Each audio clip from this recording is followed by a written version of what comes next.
अब मलाई आश्चर्यचकित भइरहेको छु म पृथ्वीकै सबैभन्दा उत्कृष्ट मस्तिष्क ज्ञानको तेस्रो नेत्र खुलेको देवादिदेव महादेव जत्तिकै चर्को दिमाग भएको असाधारण मनुष्य हाम्रो विजय बाबु विजय साईजीको एसएलसीमा B+ मात्रै नतिजा आएर के गर्यो नेपालको परीक्षा बोर्डले। उहाँ त संसारकै टपर हुनुपर्ने, ए लेभलमा ग्लोबल टप गर्नेहरूले पनि उहाँसँग ट्युसन पढाउनु पर्ने। मलाई आशा भरोसा विश्वास छ केही समयपछि उहाँलाई हार्वर्ड, क्याम्ब्रिज, म्यासेच्युसेट, अक्सफोर्ड, जेएनयू सबैका दिग्गज प्रोफेसरहरूले गुरु थापेर उहाँको आशीर्वचन लिनेछन्।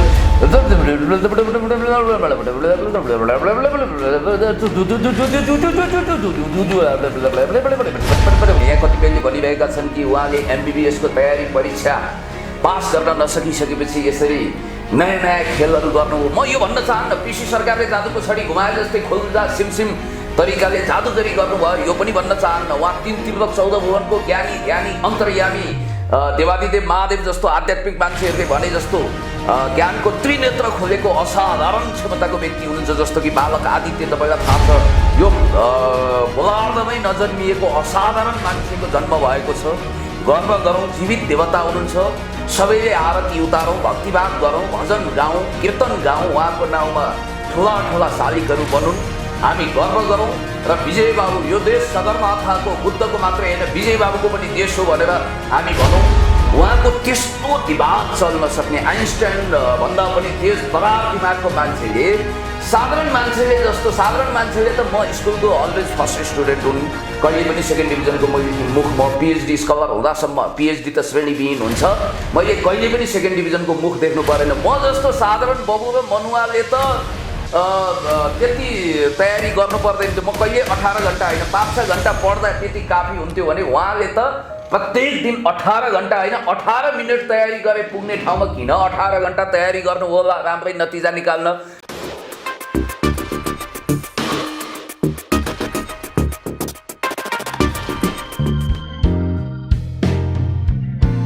नमस्कार आदरणीय दर्शकबिन, हामी संवादमा छौँ र संवादमा को हुनुहुन्छ तपाईँहरूले चिनिराख्नु भएकै छ। चिर परिचित अनुहार पुण्य गौतम हामीसँग हुनुहुन्छ। हामी तपाईँलाई स्वागत गर्न चाहन्छौँ। धेरै धेरै धन्यवाद। नमस्कार। तपाईँ विभिन्न समयमा विभिन्न खालका चर्चामा आइरहेका विषयलाई लफडा बनाउनुहुन्छ किन? तपाईँहरूले गर्नुहुन्छ नि त। तपाईँहरूको असीम अनुकम्पा म उप वर्षिन्छ। बोलाउनुहुन्छ, भेटघाटको चाँजो पाजो मिलाउनुहुन्छ, चिया पिलाउनुहुन्छ, राखिएर टेलिभिजन इन्टरभ्यू गराउनुहुन्छ अनि त्यसपछि के हुन्छन् के आदि इत्यादि यो जुन ढङ्गको अहिले सामाजिक सञ्जाल मोबाइल मार्फत कम्प्युटर मार्फत तातेका छन् संसारभरि यिनै भिडियोलाई तपाईँहरूले फिजाइदिनुहुन्छ। किनभने तपाईँहरू भनेको हुलाकबन्द भइसकेपछिको आधुनिक हुलाकी। नारद मुनिको युग सिद्धिएपछि सत्ययुगको नारद मुनि, कलियुगको पत्रकार भनेको नारद मुनि भन्दा पनि चलाक। जहाँ पुग्दैनन् कवि त्यहाँ पुग्छन् रवि भनेर भन्नुहुन्थ्यो पत्रकार रविलाई। अब रविकै अर्को तपाईँहरू भाइ भतिजा जस्तो व्यक्तित्व हुनुहुन्छ। त्यस कारणले गर्दाखेरि तपाईँहरूकै कारणले चर्चा परिचर्चा बटुल्न सफल छु। अहिले पछिल्लो समय फेरि विजय शाही चर्चामा छन्। उनलाई चाहिँ माइन्ड किङ पनि भन्छन् कतिले। तपाईँले त्यसको विरोध गर्नुभयो, कारण के थियो? माइन्ड किङ होइन, मेमोरी किङ भनेको जस्तो लाग्छ मलाई। माइन्ड किङ पनि भन्छन्। अब यो रिपब्लिकन सिस्टममा छौँ हामी, मल्टिपार्टी डेमोक्रेटिक सिस्टम, लोकतन्त्र, समाजवाद उन्मुख लोकतन्त्र प्लस गणतन्त्रमा हुनाले हामीले मेमोरी बोय भन्दा फरक पर्दैन।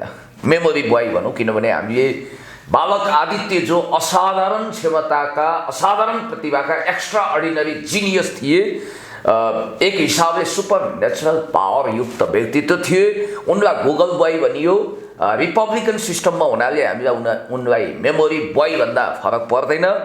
त्यो नि उपयुक्त टर्मिनोलोजी होला जस्तो मलाई लाग्छ। र अर्को कुरा के भने मैले काहीँ कहिले कतै उनको विरोध गरेकै छैन। प्रशंसा तारिफको पुल बाँधेको छु। भजन मण्डलीको सदस्य भएर भजन कीर्तन गर्न सकिन होला, आरती उतार्न सकिन होला, घोडा टेक्न सकिन होला। मेरो दोष यति थियो कि जसो जसो बाहुन बाजे उसै सुहा, जता जता काफल पाक्छ त्यतै चरी नाच्न पुण्य गौतमले सकेन होला। त्यस कारणले गर्दाखेरि मैले उनको यथोचित तारिफ गरेको छु। मैले भनेको छु 3 तिर्लोक 14 भुवन आकाश पाताल 2 पाताल खोज्दा पनि फेला नपार्ने प्रकाण्ड विद्वान कार्ल मार्क्सले पनि ईर्ष्या गर्नुपर्ने यदि बाँचिरहेको भए, अल्बर्ट आइन्स्टाइन जसले थ्योरी अफ रिलेटिभिटी लेख्नुभयो उहाँको पनि जिजु बाजे सरहको अथवा a brief history of time लेख्ने संसारकै अद्वितीय विद्वान, आधुनिक युगको आइन्स्टाइन भनेर चिनिने स्टेफेन हकिङ्स समेत चकित पर्ने खालको, अनि हार्वर्ड, क्याम्ब्रिज, म्यासाचुसेट आदि इत्यादि संसारकै रेपुटेड युनिभर्सिटीमा गेस्ट प्रोफेसर लेक्चर हुन योग्य, अनि intellectual constipation and literary diarrhoea भएका संसारका बुद्धिजीवीहरूले गुरु थाप्नुपर्ने, एक हिसाबले उनीहरूलाई बौद्धिक कब्जियत भए पनि उहाँमा त्यो खालको प्रकाण्ड विद्वानको क्षमता भएको, कसैले रहस्य भेदन गर्न नसक्ने पीसी सरकारले जादुको छडी घुमाए जस्तै ज्ञानको छडी घुमाउन सक्ने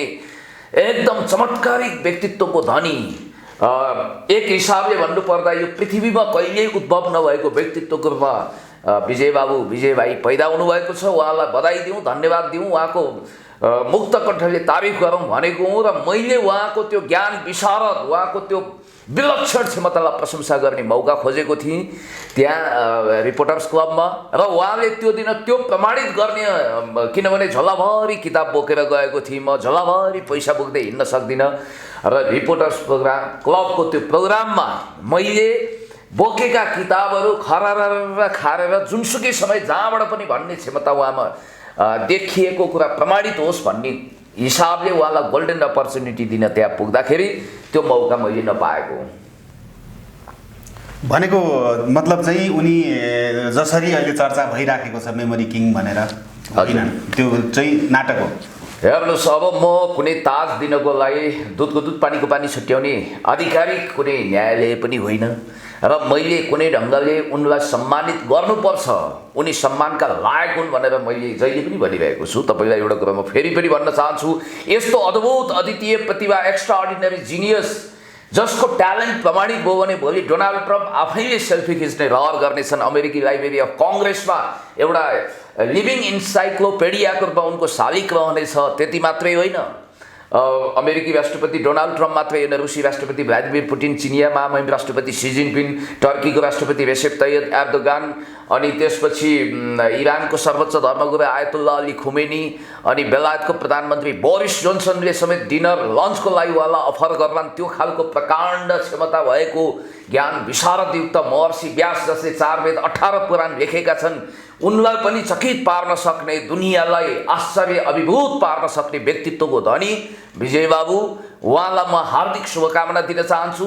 मेरो एउटै कुरा के भने, मैले अस्ति जुन इच्छा मेरो पुर्ताल भएन, त्यो इच्छा कुनै न कुनै समय आज भोलि पर्सि छिटोभन्दा छिटो त्यो पुर्ताल भइदियोस्। मेरो इच्छा के थियो भने, जस्तो एकछिनको लागि रिपोर्टर्स क्लबमा म गएँ, मेरो झोलाभरि किताब थियो, मैले झोलाभरि किताब बोक्दा बोक्दै दोस्रोलाई पनि बोकेको थिएँ। म त उहाँलाई हेर्दा यति मन्त्रमुग्ध भएँ कि मनमा नै सोचेँ म एकलव्य बनिसकेको थिएँ। आधुनिक एकलव्यले आफ्नो औँला काटेर दान गर्दैन, आधुनिक एकलव्यले झोलाभरि किताब बोकेर जान्छ र दान गर्छ, र उहाँले आफ्नो श्रेष्ठतम खुबी क्षमता प्रमाणित गरिदिइसकेपछि म गुरु भेटिदिनको लागि उहाँलाई द्रोणाचार्य सम्झिएर मनमा नै गएको थिएँ। र मलाई लाग्छ जसले अब हामी जस्ता साधारण मनुवाहरू, मैले महाभारत पल्टाउने कोसिस गरेँ किताब, त्यो किताब पल्टाउनै मलाई आधा घन्टाभन्दा बढी समय लाग्यो। शब्दकोश पल्टाउन पनि आधा घन्टा जति समय लाग्छ, उहाँले त पल्टाउने भन्दा बढी त्योभन्दा धेरै थोर समयमा, किताब पल्टाउने समयभन्दा आधा कम, झन्डै 10 मिनटमा फरार त्यो किताब पढिदिनु हुने रहेछ, र त्यो जस्ताको तस्तै लेख्न सक्ने। तपाईँ भन्नुहोस्, यो पृथ्वीमा त्यस्तो व्यक्ति भूत न भविष्यन्ति, 3 त्रिलोक 14 भुवन आकाश पाताल धुई पाताल खोज्दा पनि तपाईँले पाउनुहुन्न। मैले सोचेको थिएँ जब म त्यहाँ गएँ, केही शङ्काका तुफान उठाउने केही बेवकुफहरूले उहाँमाथि प्रश्नको बौछार गरेका थिए, यो हुनै सक्दैन, म्याच फिक्सिङ शैलीमा सेटिङ गरिएको मिडियामा उहाँले आफूले पढेको किताबबाट पढिबाजी सुनाएको लाइनलाई लेख्नुहुन्छ, त्यो पनि रहस्यमय पर्दामा छेकिएर केही घन्टा हराएर 4 घन्टा समय मागेर 3 घन्टा समय मागेर त्यो गर्नुहुन्छ भन्ने कुरो होइन है, त्यस्तो होइन, उहाँले अगाडि नै गर्नुहुन्छ भन्ने कुरो प्रमाणित होस् भनेर मैले 4वटा किताब, जस्तो कि political order in changing society written by Samuel P Huntington, 100 Years of Solitude written by Nobel laureate Gabriel Garcia Marquez कोलम्बियाको all time best legendary writer, त्यसै गरी पूर्वीय बाङ्लाको एउटा महत्त्वपूर्ण दस्तावेज, यद्यपि म आध्यात्मिक मान्छे होइन, गरुड पुराण, त्यसपछि म्याजिक पर्सपेक्टिभ भन्ने ल्युक सालाको 4वटा किताब बोकेर गएको थिएँ। अर्को एउटा किताब पनि थियो, after the neocons America at the crossroad, written by Francis Fukuyama. मलाई लाग्थ्यो कि विजय भाइले त्यतिखेर पुण्यदायी तपाईँ यहाँ आउनुहोस् त भनेर मेरो झोलाभरिको किताब ल दिनुहोस् भनेर उहाँले यसरी पढिदिनु हुनेछ कि म आश्चर्यचकित हुनेछु। फेरि उहाँको यो वाचन कलाले मलाई मन्त्रमुग्ध बनाएको छ। कसैले वाचन गर्दा अब एक दिन नारदजी सत्यलोक पुगिगया लोकको गरौँ हे ध्वनि भन्ने टाइपले गर्छन्, कसैले धामी लामा शैलीले गरेर गर्छन्। उहाँको चाहिँ कस्तो रहेछ भने, हुन त कति साथीले भन्नुभयो उहाँको कति फास्ट हो, कम्प्युटरको स्लो मोसन गर्दा पनि हामीले बुझेनौँ उहाँको बोली भनेर पनि भनेका छन्। त्यो भोइस होइन त्यस्तो सुपर फास्ट जम्बो जेट जस्तो बुलेट ट्रेन जस्तो उहाँले त। ल तपाईँको यो political order in changing society, ल मैले पढ्न सुरु गरेँ भनेर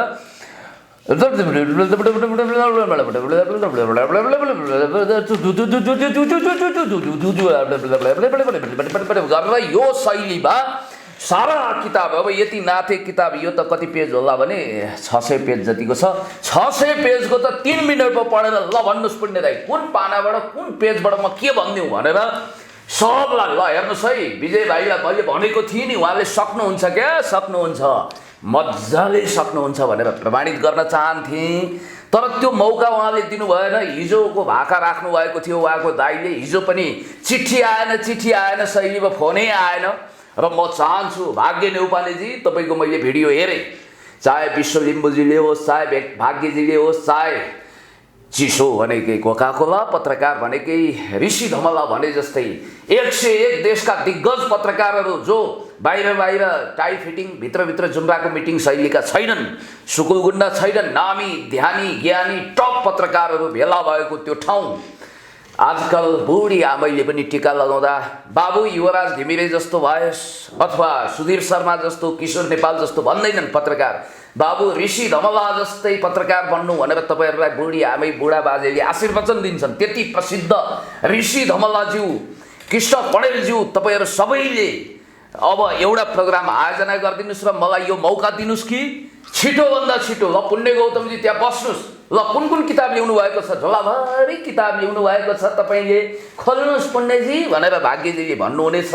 म कुन किताब लान्छु भन्ने छैन, सारा मिडिया तपाईँहरू लगायत सबै मिडियालाई राखौँ र म छिटोभन्दा छिटो उहाँलाई दोसल्ला उडाउन आतुर छु। मलाई आशा भरोसा विश्वास छ कि मैले लिएर गएको किताबको हर पेज उहाँले त्यसै गरी पढिबाची सुनाइदिनु हुनेछ जुन उहाँले अरू गर्नुभएको छ। हामी अन्तिममा छौँ, जति बहस गरे पनि कुरा त एउटै हो होइन। त्यही त, जोगीहरूको अखडामा बसेर गरिने कहिल्यै नटुङ्गिने बहस, वेदान्ती बहस जस्तो बहस नहोस्। मैले भन्न खोजेको के भन्दाखेरि एउटै कुरामा जाउँ कि तपाईँलाई के लाग्छ उहाँले तपाईँले दिएको किताब त्यहाँ पढ्न नसक्नु अथवा पढ्न नचाहनुको कारण के हुनसक्छ? एक नै हो। अरे बाबा, कसैले भने जस्तो माफ गर्नु होला, म कहिल्यै नकारात्मक कुरा गर्दिनँ। अब मलाई आश्चर्यचकित भइरहेको छु, म पृथ्वीकै सबैभन्दा उत्कृष्ट मस्तिष्क ज्ञानको तेस्रो नेत्र खुलेको देवादिदेव महादेव जत्तिकै चर्को दिमाग भएको असाधारण मनुष्य हाम्रो विजय बाबु विजय साईजीको एसएलसीमा B+ मात्रै नतिजा आएर के गर्यो नेपालको परीक्षा बोर्डले? उहाँ त संसारकै टपर हुनुपर्ने, ए लेभलमा ग्लोबल टप गर्नेहरूले पनि उहाँसँग ट्युसन पढाउनु पर्ने। मलाई आशा भरोसा विश्वास छ केही समयपछि उहाँलाई हार्वर्ड, क्याम्ब्रिज, म्यासेचुसेट, अक्सफोर्ड, JNU सबैका दिग्गज प्रोफेसरहरूले गुरु थापेर उहाँको आशीर्वचन लिनेछन्। संसारका सबैभन्दा ठुला मोटिभेसनल स्पिकरहरूले उहाँसँग सिक्नेछन्। माइन्ड टेक्नोलोजीमा महारत हासिल गरेकाले उहाँलाई गुरु थापेर लौ गुरुजी हामीलाई पनि सिकाइदिनु पर्यो भन्नुहुनेछ र उहाँले शिक्षामा असाधारण क्रान्ति ल्याउने फर्मुला मसँग छ भन्नुभएको छ।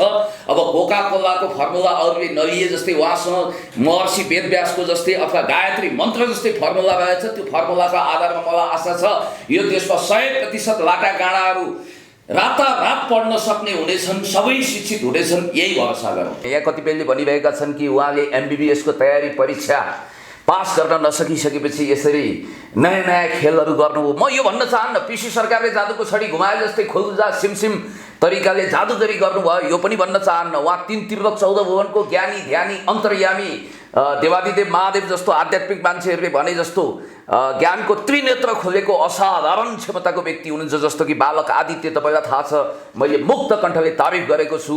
2013मा केही पत्रकारहरू साथीहरू जाँदा त्यतिखेर सोसियल मिडिया धेरै भाइरल भइसकेको थिएन, फर्स्ट आएको थिएन। त्यतिखेर उहाँलाई युक्रेनको राष्ट्रपति को भनेर लेखेर दिँदा पेट्रो पेरिसिनको भनेर लेखिदिनु भएछ। अहिले त द सर्भेन्ट अफ पिपुल भन्ने मेगा सिरियलबाट उदाएका भ्लादिमिर जेलेन्स्की नामक जोकर त्यहाँको राष्ट्रपति हुनुहुन्छ। त्योभन्दा अगाडिको राष्ट्रपतिको नाम टक्राक्कै लेख्न सक्ने बालक आदित्य, बाल ज्ञानी आदित्य भन्दा पनि असाधारण खुबीको व्यक्तिको रूपमा हामी उहाँलाई हेर्न चाहन्छौँ, पछ्याउन चाहन्छौँ।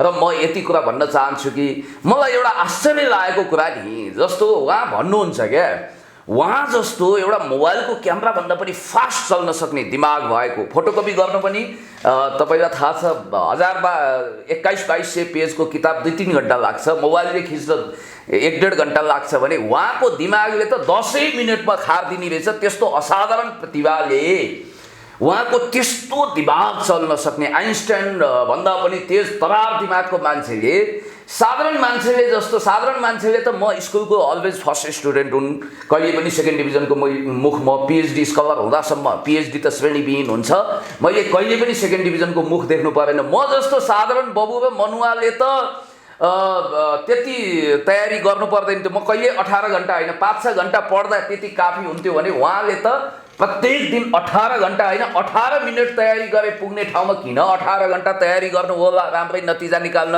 त्यो पनि +2 भयो। मलाई आश्चर्य लागिरहेको छ। अब त्यसै गरी कतिपय साथीले भने जस्तो म यो कुरा पनि विश्वास गर्न चाहन्न कि उहाँले सुपर फास्ट ढङ्गले जुजुजुजु गरेर पढेको छैन भनेर कतिले आशंका गर्नुहुन्छ। त्यो पनि झुटो ठहरियोस्, म यही चाहन्छु। I may be wrong but I think so.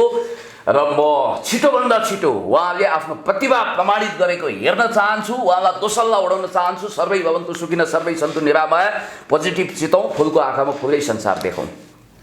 तपाईँको चाहना पनि चाँडै पुरा होस्। समय दिनुभयो, धन्यवाद। तपाईँलाई पनि धेरै धेरै धन्यवाद। अहिले नेपालमा यो पृथ्वी ग्रहभरि यो गोलार्धमै नजन्मिएको असाधारण मान्छेको जन्म भएको छ। गर्व गरौँ, जीवित देवता हुनुहुन्छ।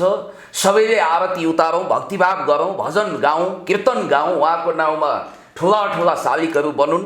हामी गर्व गरौँ र विजय बाबु, यो देश सगरमाथाको बुद्धको मात्रै होइन विजय बाबुको पनि देश हो भनेर हामी भनौँ। नोम चोम्स्की जसले pirates and emperor new and world लेखे, उनले पनि एकचोटि चकित भएर उहाँको बारेमा अध्ययन गरून्।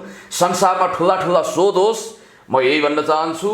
अब अन्तिममा मेरो एउटा स्टेटमेन्ट म दिन चाहन्छु, सिग्नेचर स्टेटमेन्ट भनौँ।